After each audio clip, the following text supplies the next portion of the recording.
பரிசுத்த நாமம் மகிமைப்படுவதாக. இன்றைய கர்த்தருடைய வார்த்தைக்கு நேராய் நம் கவனத்தை திருப்பலாம். நீதிமொழிகள் 8ஆம் அதிகாரம் 13வது வசனம். தீமையை வெறுப்பதே கர்த்தருக்கு பயப்படும் பயம். பெருமையையும் அகந்தையையும் தீய வழியையும் புரட்டுகிற வாயையும் நான் வெறுக்கிறேன். பாருங்கள் அன்பானவர்களே, கர்த்தர் தீமையை வெறுக்கிறார். வேதவசனம் தொடர்ந்து சொல்லுகிறது, தீய காரியங்கள், பெருமை, அகந்தை, தீய வழி, புரட்டு வாய்.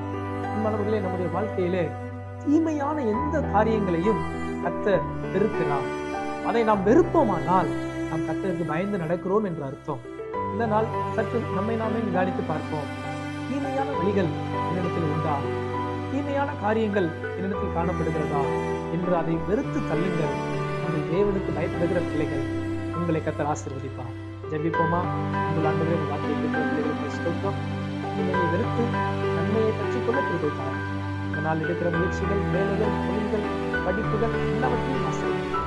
இயேசுவின் நாமத்தில் ஜெபிக்கிற நல்ல பிதாவே, ஆமென். ஆமென். God bless you. கர்த்தர் உங்களை ஆசீர்வதிப்பார்.